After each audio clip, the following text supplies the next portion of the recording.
3, 2, 1. What's going on, everyone? You're watching Ash on Comics. My name is Ash, and here is today's comic, Superman Year One by Frank Miller, John Romita Jr. I've been looking forward to this book for a while. I'm a massive Frank Miller fan. Disclaimer here. I will try to be as honest as I can with this book, despite my love for Frank Miller. I do recognize that the guy is getting older in years. He is past his prime. Definitely his best work is behind him. But that does not mean we still can't try to appreciate what's here in the present, what's in the future. Frank is a living legend. And even though he may not be writing the best books anymore, he's still a lot better than most of what is out there, in my opinion. And I've often said to a lot of people, I will take Frank Miller at 25% over almost 90% of the industry. Frank Miller has a certain way of writing that I don't know if new readers would find it like old school. I know when I got into comics back in the 80s and I'd read older issues from like the 70s and 60s or even earlier, it always felt like old-timey. Like I was like, I can't read these books. They're just so dry and they just had a certain flavor to it that I was like, ah. And I wonder if now today, fast forward 30 years, are people reading like Frank Miller and they're just like, oh, this is so weird. I kind of think that there's a little bit of that. So let's go over this book. I like John Romita Jr. a lot.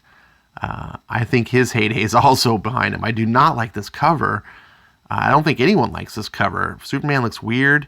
And I can't believe this was submitted like as the cover of all things. An internal panel, okay. But I think it's because you're John Romita Jr. and you're a legend. You can just submit this and, it's like, I got the Frank Miller cover. So, the book opens up in Krypton exploding, like all Superman origins. And a lot of people I've been hearing on social media have a problem with this. It's like, oh my God, here we go again. We got to have Krypton blowing up. How many times have we seen this? And to that, I argue, this is an origin story. What would a Superman origin story be without that? So I would not have wanted to read this and just been like, I'm not going to, Frank Miller said, I'm not going to tell that because you already know. Because no, I'm reading this story, and the whole point of you reading this story, and anyone reading this story, should be to get Frank Miller's sort of take on it. Writing is an art form just like drawing. And I think a lot of times we can kind of forget that. And just like drawing, just because you've heard the story before, a different storyteller can tell the same story in a new and interesting way. It may not be a better story, but in the same way a different artist can draw a comic book the same. Imagine one of your favorite comic book stories that you didn't really care too much about the art, but you were like, wow, I really love, that's a classic story. I loved how that story was. Now imagine if you could see that story redone, but with your favorite artist ever. Would you complain like, well, I've already seen this before? No, because you're like, I like this story, and now I get to see this story with my favorite artist. That's how this is for me. Frank Miller, he writes in a certain way that I don't care that I already know this story. I don't care. I wouldn't even care necessarily if Frank Miller didn't even add any twists to it or change anything up. I would like to hear the story told from his voice. He has a certain way with words that I love. There's something almost poetic about how he writes, and to me, it's very appealing. So we open up here on Krypton.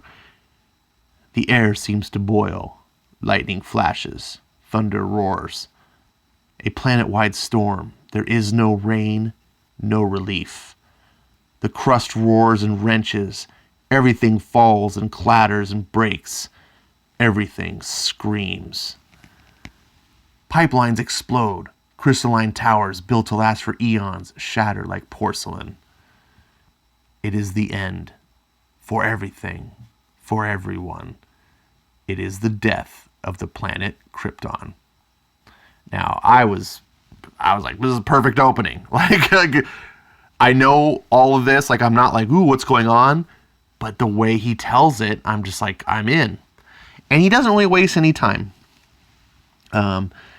Here we get this interesting narration that is done sort of, I don't want to say abstract. That's not really right. It's very freeform, right?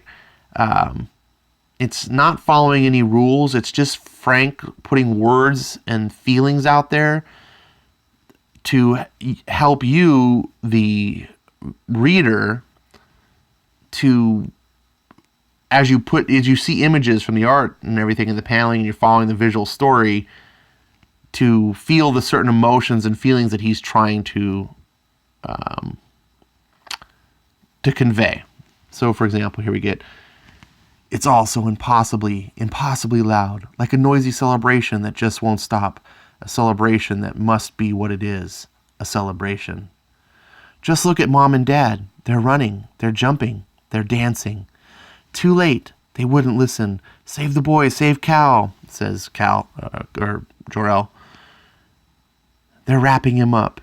He is a present. It's a party. No, everything is wrong. Everything is awfully, awfully wrong. And we can see this is like the perspective of little child Kal-El. More smoke alarms everywhere. Everyone's screaming, moving fast all over. Quiet, gentle music. Dad's music. Clean air, fake air. Burns the tongue. Dad's lab. Here, over here, gently, the equipment. Dad's new rocket. He's been building it for months. She puts him in. She says goodbye. It hisses shut. He is alone. Totally, utterly alone. Absolutely alone. Watching Mom and Dad go away. Everybody go away. Watching everything go away. Lost forever. So you see like just a point of view shot here of the baby, what the baby sees. And I like how you can see the reflection. That lets you know that's what you're seeing. Sleep, Dad's music. Nowhere, moving through nowhere. Stars, millions of stars, billions of stars. Moving, Dad's music. Mama's gentle face, singing him a lullaby. Sleep. And then it keeps going through, and I'm just for the sake of expediting that. This is a long book, by the way. It's a big, thick book, so try to get through as fast as I can. And Frank just kind of just tells this journey real quick through thoughts and feelings of the child making this journey, and then of course getting to Earth, and it's all bright and crashing on the planet. Wake up, my son, wake up. You have much to do. A world awaits, a living world, a world of terrors and wonders. A world that needs you, a world you must save. Wake up. You have work to do, many labors to perform. A world needs to be saved from itself. Rise and meet your destiny. Hydraulic hiss. A rush of 1,000 gorgeous angelic siren scents. A million buzzes and squeals and shatters from chirps from the universe of life. Sunshine arrival. And I like here how we see young Kal-El is more of a toddler than an infant. And he's able to open up the door himself. And we see Pa Kent just like, whoa, this is a different take, right? We're normally used to seeing this little infant baby and they take him away. I like this a lot. I really love this scene here. The air is as crisp and clean as on the first day. The Kansas wind sweeps across the wheat field like the cleansing hand of God. The son of Krypton has arrived. His journey has ended. His adventure begins. Well, don't that beat all? So, we see Pa Kent kind of approaching the child. All for him everything on God's earth. It's like it was all made just for him. It's all right, son. Everything's gonna be all right. Picking the tyke up is like hefting an engine block. What the heck is this kid made of? John Kent feels like something probe inside his skull. A gentle warmth makes him feel like his brain is floating. The boy coos, pleased. This is not a hostile. Let him take you to your new home. Let him think this is all his idea. I thought this is a really cool, important scene. And the reason why is because it makes Kal-El, Superman, alien. I love Superman. I'm a big fan of Superman. I don't think Superman necessarily needs to be fixed. But I've always had some weird issues that I've just sort of had to like pack away and just be like, okay, whatever, it's comics, just don't worry about it. And one of those things is how human Superman was. Okay, I get it works for the comic books and stuff, but I'm like, why are the science fiction fan in me, the realist in me is always like, I would think that Kryptonians would be different than humans. In some ways, I understand for the sake of the comics and storytelling, you have to make him similar, but can he feel in any way? Is he basically just human with superpowers? Is that what Superman is? And in the comics, the answer is pretty much yes. He is basically everything human, but with powers. And my thinking is, well, no, he's from a whole different planet, a whole different physiology. I would think that there would be something slightly different to his psyche, that would be alien to us, that we as humans would be like, that's not how we think or do things. And so this I liked. Now, I think some people are going to interpret this as like Clark Kent's having these like telepathic powers and he's like brainwashing Pa Kent, like, you will take care of me. I don't interpret that way at all. The way I see this right now is like, this is sort of an alien, part of the alien physiology, maybe a defense mechanism for children to have this slight psychic bonding, this ability to tell like, oh, this being is not hostile to you, and then emit some sort of return signal that, now John's like feels comfortable, like, oh, this baby, it's very subtle, and we see examples like that in Mother Nature here on Earth, things that can't be necessarily explained, but there's some sort of communication and bonding experience that animals can have with each other without language. And so I liked this. I was like, this makes Kal-El feel like not human, which he's not. Now, Frank, this bothered me a little bit. When he gets home with a child, Frank just is like, there's like, oh, I found a baby in a rocket. And she's like, oh my God, really? Like, I don't think you would have a conversation like that. But this book's already long enough, and I can I'm of two minds. I appreciate that they didn't take 5 pages of drama to like sort out the fact, like, first of all, you didn't find it in a rocket, you must be drunk. And then second of all, oh my God, you did find it in a rocket. What do we do? Like, that's been told a lot of times, and I appreciate this is your story, so it's got to be included, but also I appreciate your expediting it. So, yeah. Let's see here. What I did like also about this book is, I was talking about the alien nature of the child.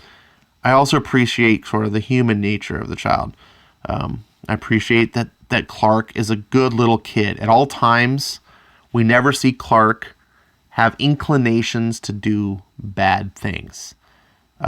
Even before he's, old enough to have had really influence by the Kents, we see he's really well behaved. He's like, oh, he's nice and quiet, ain't he, Pa?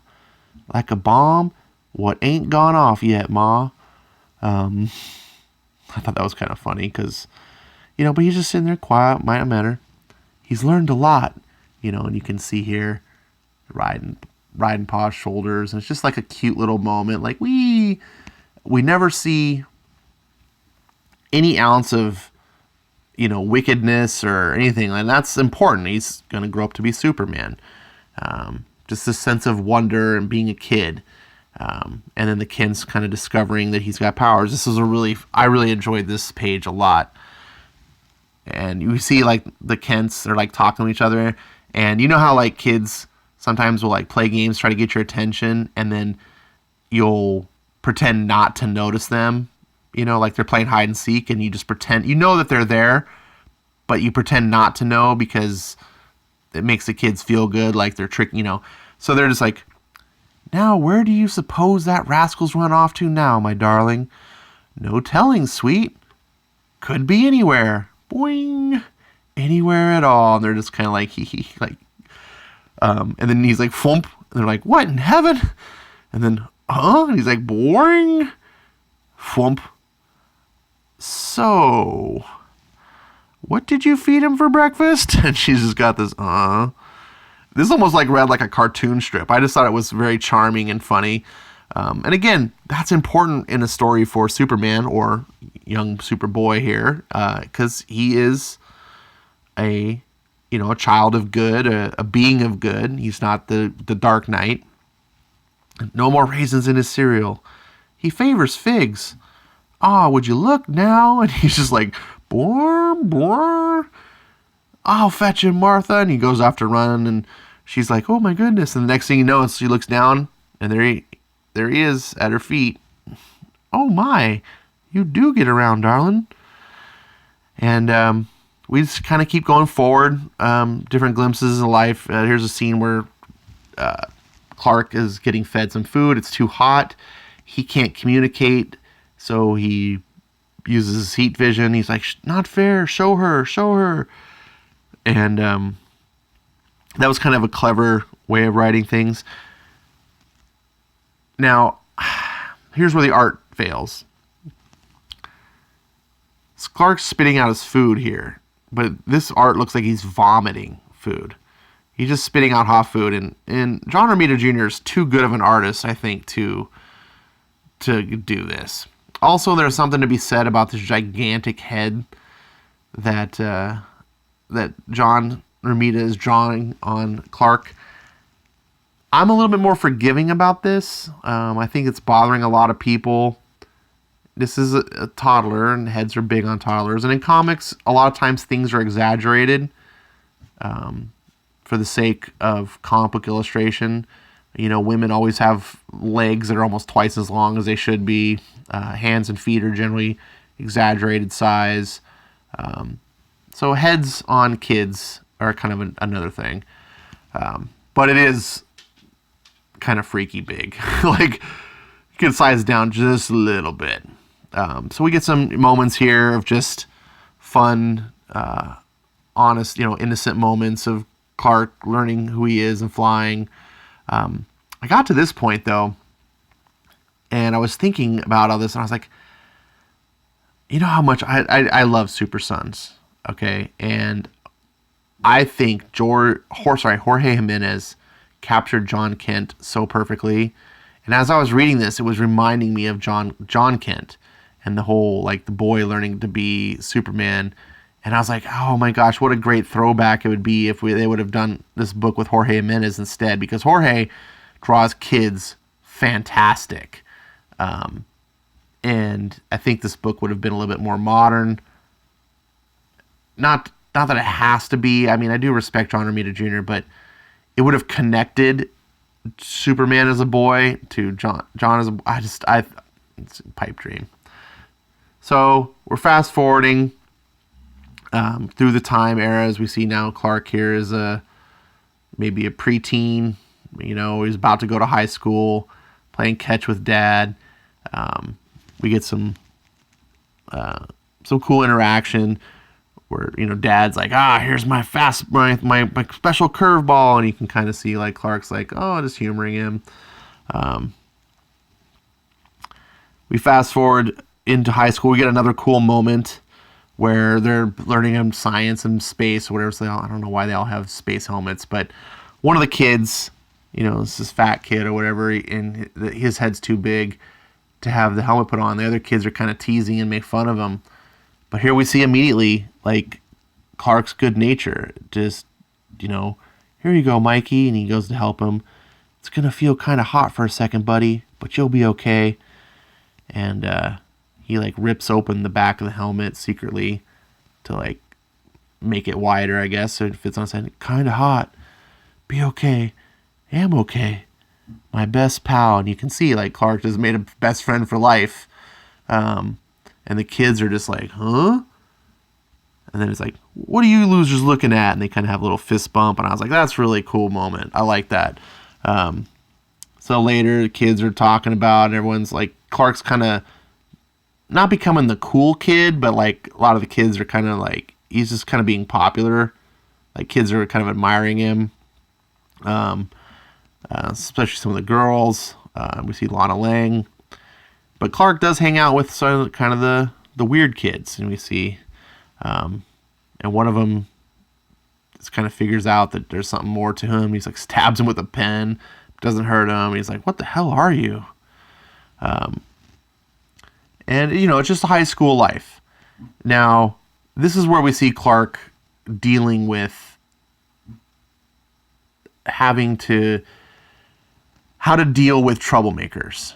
And one of the things I really liked about this book was that Clark is a kid. Kids do not have wisdom. And so he's dealing now with troublemakers. Like, here, these kids getting bullied. There's a moment here where this kid got his locker they poured water in his locker, ruined his homework and his books and all this stuff. And this kid, this poor kid, he's just like, I can't take this much longer. Everyone thinks it's funny, but I just can't take it. Not much longer, I can't. We'll take this right to Mr. Floyd's office. Sure, that'd make me a snitch, right? He'd just laugh like everyone else does, and he's got a tear in his eye. And laugh they do. Thoughtless, heartless, vicious. This is madness. Madness. Why? And you can see Clark's face here. And I think this could easily be interpreted as like, oh my God, like, this is like from Brightburn, like creeping up. But I think this is just Clark being angry that, what's happening, and he can't do anything about it. He knows his dad's taught him, that he can't, be violent with other people and stuff like that. And he can't show off. That's a big thing about this version of Superman. His dad's about, don't show off. Don't show off. And so he's there at the dinner table, and he's like, what the heck do I do? Do I talk to those bullies, or do I just flatten them? I won't have any more words of violence at my table. First you talk to them, then you flatten them. Not one more word, Pa. And he's just like, oh. Ma, my pals are scared. All the time, they're scared. I could fix that. I could fix that real good. Nobody's doubting that. Better do what your ma says. Yes, you'd better. I won't be having yourself get hurt. Nor, Lord forbid, you hurting somebody else. And then we get to see next day, kids driving by and throwing eggs, and it's just like, these bullies are extreme bullies.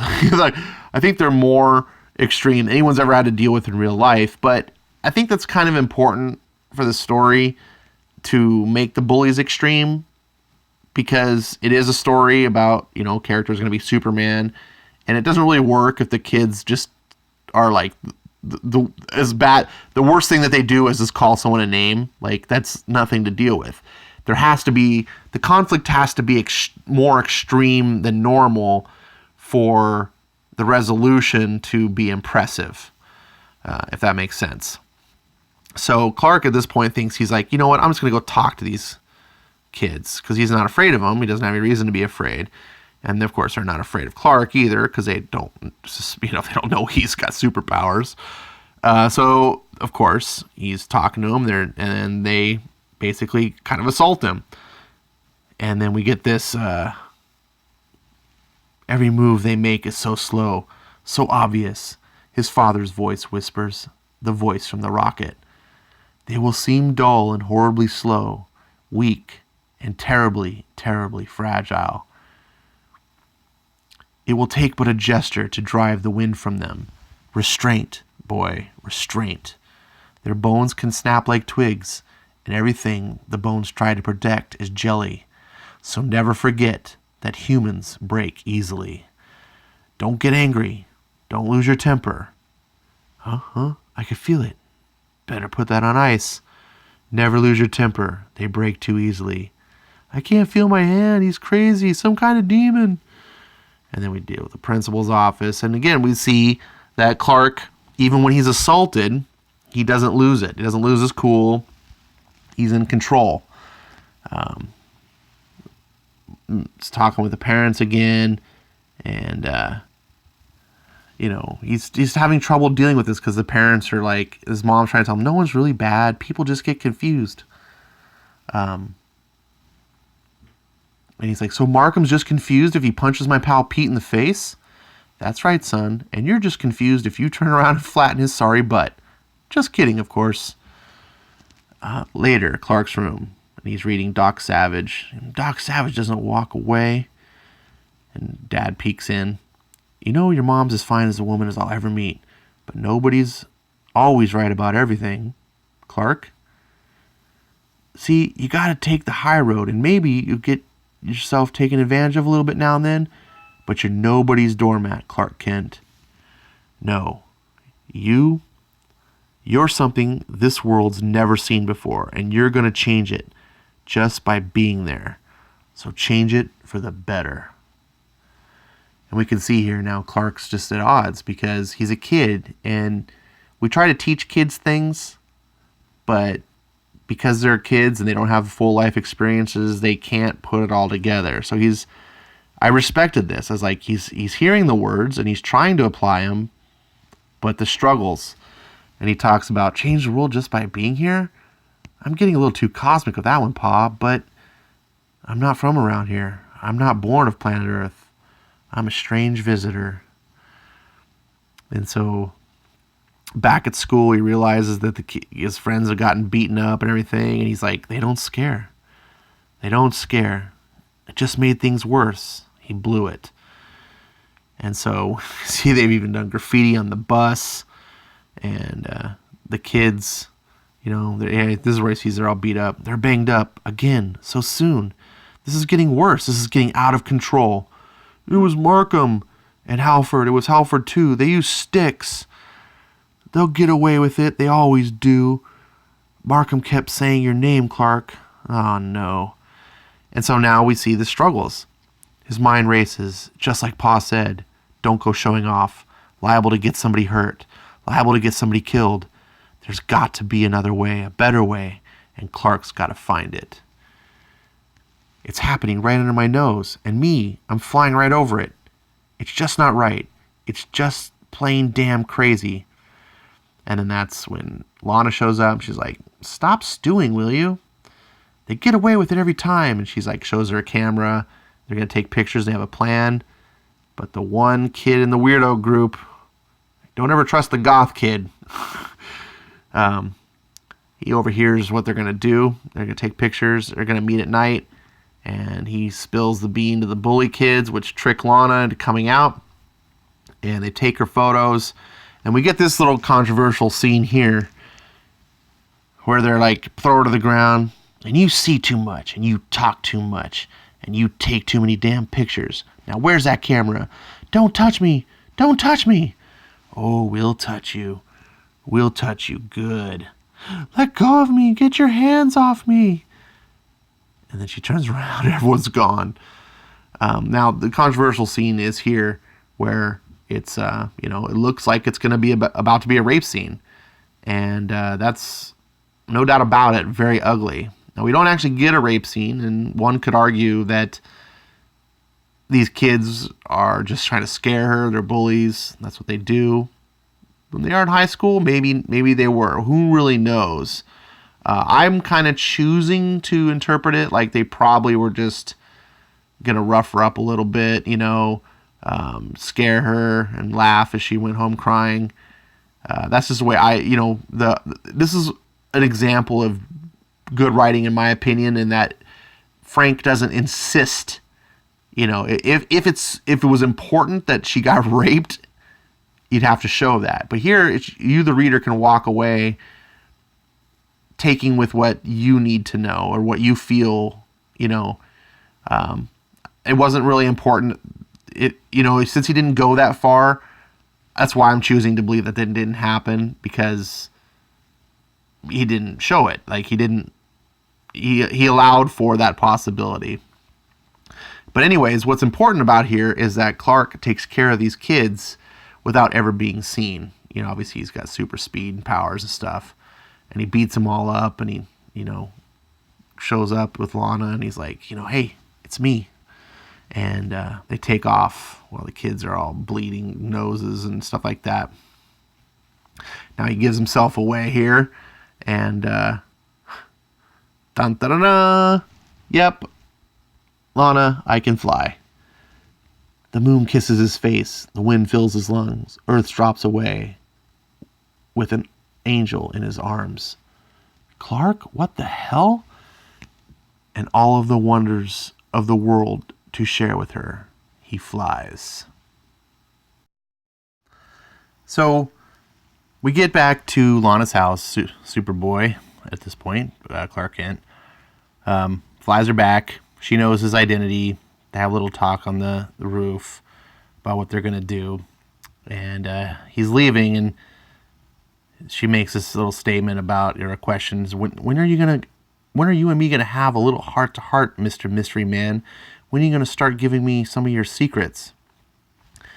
Clark responds, let me court you, Lana Lang. Then I won't be keeping any secrets. Not from you. Sleep tight. Yeah, sure, I'll sleep tight.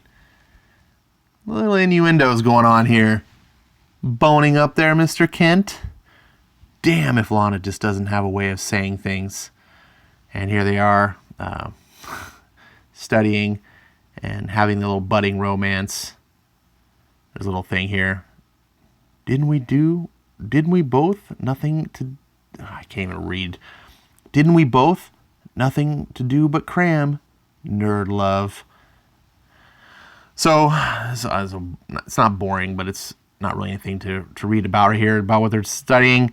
Here we get this flash scenes kind of going quickly through. You get to feel, as a reader, to go, the romance. And, things get serious. The families meet. Nothing goes wrong. Hot summer nights. Cool theaters. A kiss stolen. A shock runs through them both. And Frank, he kind of speeds through this, but it doesn't feel rushed. It just feels like just enough for you, the reader, to get a feel of their romance. It doesn't feel sappy. It's not overly done. We're just like, oh God, get over this. But nor is it forced and unnatural like Star Wars Episode 2. It comes to mind. I really like this. I really like the kind of symbolism here, where they next kiss, and it's if you remember how it was when you were a kid and you got the first kiss from a girl and the first affections of a girl, you feel high as a kite. Well, Superman, obviously he can fly, and he jumps up. It's not like jumping, not this time. It's more like surfing, riding like the wind, weightless as a leaf, dancing on air. Have to get some practice, teach himself some moves so he can give Lana one heck of a ride, show her a time. The Caustic family residence. Show her a time. Dang if that wasn't the Kent boy flying by just now. You got some wacky tobacco in that pipe of yours here, Caustic? I thought that was just kind of funny.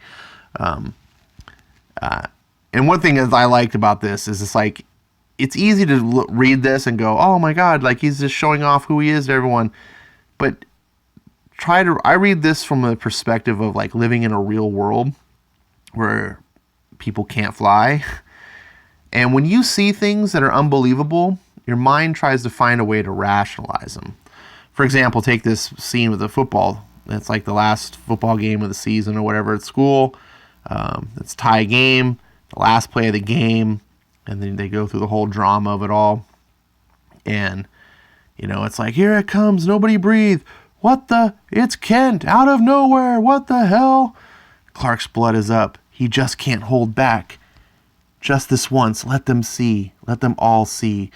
My lord, don't hold back, let them all see what I can do when I don't hold back. But Kent won't go down, nothing's gonna take Kent down. It's like nothing I've ever seen, boys and girls. It's like nothing anybody's ever seen. He's like a locomotive. And the crowd's just like, oh my God. And you can just see here, Pa Kent's like, I've seen this before. Boys showing off.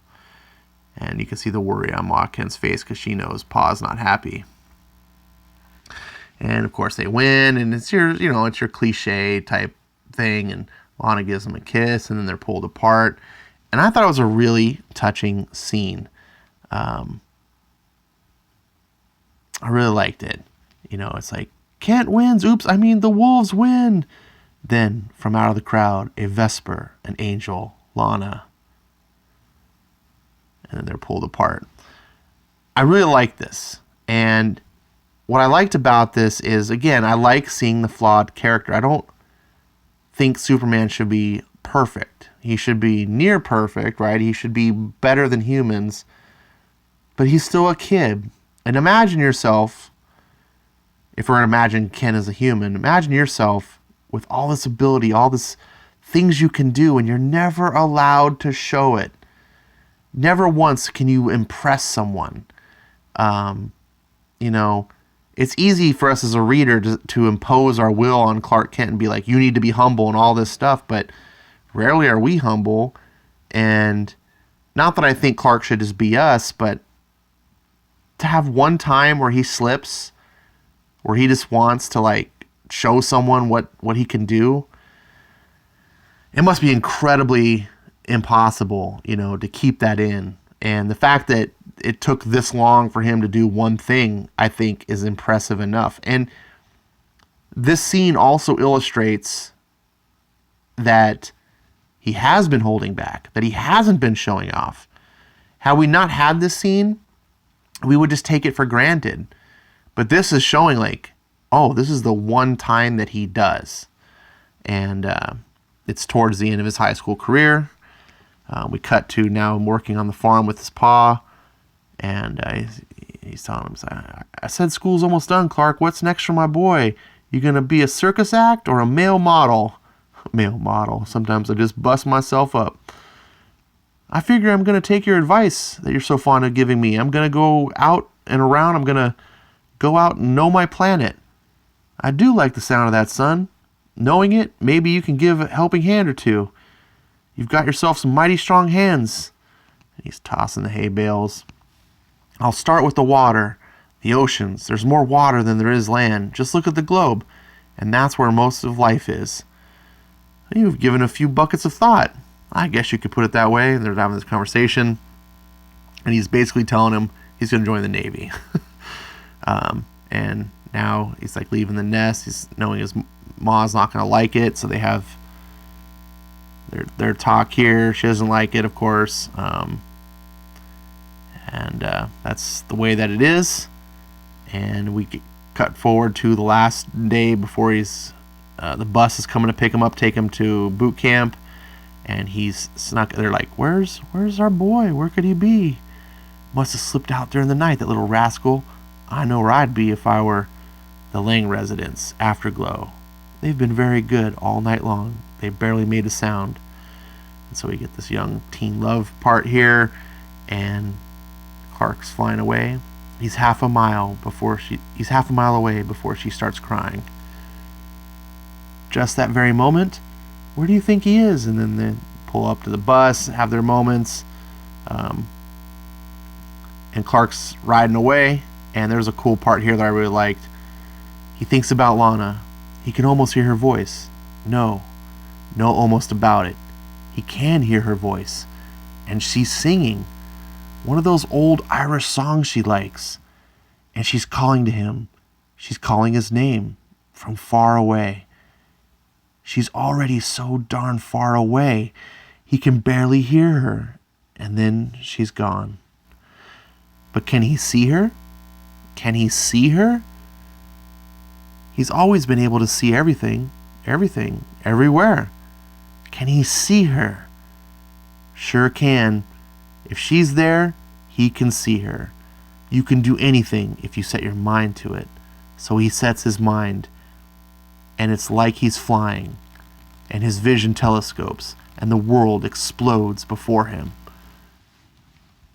The Langhouse. Hold, and on top of it, Jesus. The Lang household, and on top of it, that tiny patch of fire. Nobody else ever had hair like that, and those woods. So many moments, so many fragrant memories in those woods. And there she is, that quirky cheerleader, that scrappy siren, his high school sweetheart, Lana Lang. The wind is up. She's like a bird on a wire sitting there, and that climb up to the roof has got her breathing hard. But that's not what brought the flush to her face, and that's not what brought that glow to those emerald eyes. This is Frank Miller, I don't want to say it at his best, but this is what Frank Miller does. It's his way of words. There's no one else that writes like this. I don't know. Either you can appreciate it or you can't. I don't think I'm capable or adept enough to adequately explain why I think it's so impressive. In my mind, I just know that it is. Finally, it's just the bus ride. Clark gets to the school. Sorry, not the school, boot camp. And we see him, he's kind of excited. A new day dawns, a brave new world. New challenges await and new adventures, and Clark Kent is ready. So it's a clear next step in Clark Kent's life. Here we have the credits of all these important VPs of people that don't know what they're doing in comics. This is all the people who don't actually do anything except not make comics. But anyways, sorry, downturn here. Superman, Year One by Frank Miller. You can't have justice without truth. I really enjoyed this book. I really did. That's flawed. The art has its issues. I don't need to really critique the art to you. You could see what I was describing, and you can see for yourself what it looks like. It's up to you to decide whether you can tolerate it or not tolerate it, love it or hate it. The writing, I tried to give you some examples of different pieces. I tried to explore different parts of the story and explain why I think it worked for a Superman story. I think the important part of this is to take away that this isn't to break new ground. This isn't here to tell you, here's the new Superman story origin, deal with it. Don't read this book this way. I encourage you not to. I know, Batman Year One was that. It was here's the new definitive origin of Batman. This is a alternate universe take. This is the Millerverse. This takes place in the same world as Dark Knight Returns type thing. It's his vision. It's basically him going, if I made DC characters, this is how I would do it. And that's neither good nor bad, right? It's just there for you to enjoy as you see fit, to just like another artist, can draw the same book that you might like. And you could say, I'd like to see how this artist would have drawn this story. Both can do a fine job. It's not like there is one definitive way. Superman's story has been told over and over and over again. The Superman that we know today is not the Superman that was invented back in the 30s. He's changed radically over the time. He's even changed radically in recent years with New 52. Before that, we had a time where Superman had all different powers. He had lightning powers and all this stuff. There's times where the story writers and the company will explore different ideas, and sometimes it works and sometimes it doesn't. But for this book, just take that as a what if. Or not even a what if, just an Elseworlds, just someone else's different vision. And I really like that aspect. I like some of the flavor that he brought to it. And hopefully, the things that work, the strong elements, what'll happen is this story itself will not replace the origin of Superman, but the certain elements that are strong in it will carry over, other writers will adapt, you know? And you say, what do you mean by that, Ash? Like Spider-Man. And when you look at a Spider-Man comic today and you look at how the webs are always drawn, that's Todd McFarlane. Todd McFarlane drew webs with that sort of weird look to them. They look like almost like silly string or whatever. The webs before McFarlane came along looked like cheesy drawn like the lines and like a spider web, not the weird pasty like foamy tendrils. He did it, and then afterwards every single artist had to copy that. Like everyone's like, yep, that's the work. He redefined. Now, this book is not redefining Superman, but there are going to be things possibly here where other writers and everyone go, oh, I like this particular aspect. When I write it, it's going to come into my book, and then it will influence Superman. I don't know why I'm even talking about this. This review is way too long. Hopefully, I gave you something to think about. If you're like me, you've already bought this book because you're a Frank Miller fan, and you didn't need this review. This review, I think, is for the people that were like, I don't think I'm that interested in it, or, oh, Frank Miller's dead to me. You can't do anything anymore. And I want to give you an opportunity to see something and see maybe there's some merit. If you've watched this and you're like, nope, still not interested, well, then I've brought some value as well, because now you have a better, a more educated understanding to make your decision rather than just guessing and making assumptions. So, sorry to be so long. Thank you so much for watching. I really appreciate it. This is a big book for me. This is a solid 4 stars. I'm not going to try to pretend it's a 5, but there were some really good, seminal moments for me that I love, that only Frank Miller can do. And at $7.99, this gigantic size book, and for as thick as it is well worth the money. And I will be buying the rest and reviewing those as well. Thanks for watching. I'll see you next time.